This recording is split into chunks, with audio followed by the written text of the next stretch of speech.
Shalom, marilah kita mendengarkan nas khotbah untuk hari Minggu tanggal 14 Mei yang diambil dari surat Filipi pasal 4 ayat 1 sampai dengan ayat 7. Demikian bunyinya. Karena itu saudara-saudara yang kukasihi dan yang kurindukan, sukacitaku dan mahkotaku, berdirilah juga dengan teguh dalam Tuhan, hai saudara-saudaraku yang kekasih. Oidia kunasihati dan Sintike kunasihati, supaya sehati sepikir dalam Tuhan. Bahkan kuminta kepadamu juga, Sunsugos temanku yang setia, tolonglah mereka, karena mereka telah berjuang dengan aku dalam pekabaran Injil, bersama-sama dengan Clemens dan kawan-kawanku sekerja yang lain, yang nama-namanya tercantum dalam kitab kehidupan.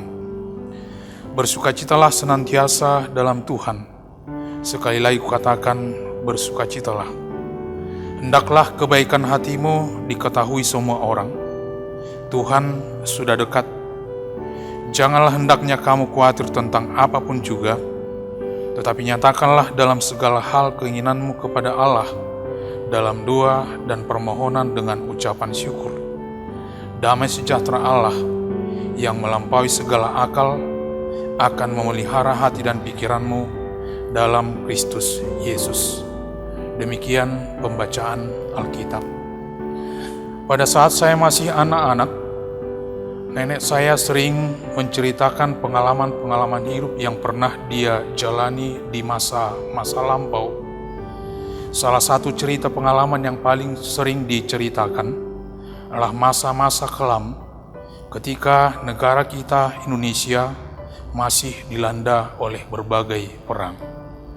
Pernah suatu ketika sedang makan, periuk nasi yang berada di dekat mereka berbunyi dengan suara lentingan yang sangat keras karena dihantam oleh sebuah peluru yang menyasar. Mendengar itu, mereka segera lari pontang-panting menyelamatkan diri untuk masuk ke dalam lubang perlindungan dan meninggalkan semua hidangan yang sedang mereka nikmati. Rasa lapar dan selera makan mereka lenyap begitu saja, digantikan oleh rasa takut akan celaka oleh peluru daripada orang-orang yang sedang bertempur. Saudara-saudara yang terkasih, kedamaian adalah sebuah kebutuhan yang sangat vital dalam kehidupan manusia. Apakah itu kedamaian secara fisik atau kedamaian secara batiniah? Ada cerita seorang penulis tentang seorang pelaut yang terdampar dalam sebuah pulau yang sangat terpencil. Setelah selama bertahun-tahun dia hidup sendirian di dalam pulau tersebut, suatu ketika sebuah kapal datang berlabuh ke pulau terpencil itu. Dengan perasaan sangat gembira, dia bergegas menghampiri kapal tersebut untuk dibawa keluar dari pulau yang terasing itu. Akan tetapi sebelum ia memutuskan untuk keluar atau tetap tinggal di sana, seorang perwira kapal memberi dia beberapa surat kabar untuk dibaca, untuk mengetahui peristiwa-peristiwa apakah yang sedang terjadi di luar. Setelah dia membaca peristiwa-peristiwa yang terjadi di luar pulau itu, pada akhirnya dia memilih untuk tinggal tetap di pulau terpencil itu. Saudara, kedamaian adalah sebuah kebutuhan yang paling mendasar dalam kehidupan manusia. Ketika kedamaian itu ada, baik kedamaian secara fisik maupun kedamaian secara batiniah tercipta, maka kita akan menikmati hidup ini dengan sebaik-baiknya. Tetapi ketika kedamaian itu hilang, maka hidup ini akan terasa seperti neraka. Karena itu yang menjadi pertanyaan, apa yang harus kita perjuangkan supaya kedamaian sejati itu bisa menjadi nyata dalam hidup kita. Pertama-tama, nas khotbah ini dalam ayat 1 sampai dengan ayat 3 dikatakan, rahasia kedamaian sejati yang pertama adalah menjalin relasi atau hubungan yang baik dengan Tuhan dan dengan sesama manusia. Taman Eden adalah sebuah kondisi di mana manusia hidup harmonis dalam hubungannya dengan Tuhan dan dalam hubungannya dengan segala ciptaan Tuhan. Ketika sebuah hubungan terganggu, maka hubungan yang lain juga akan menjadi terganggu.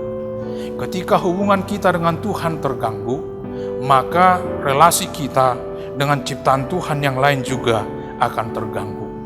Karena itu, jika kita mau hidup dalam kedamaian, jagalah relasi, jagalah hubungan yang baik dengan Tuhan dan dengan sesama manusia dan juga dengan ciptaan yang lain.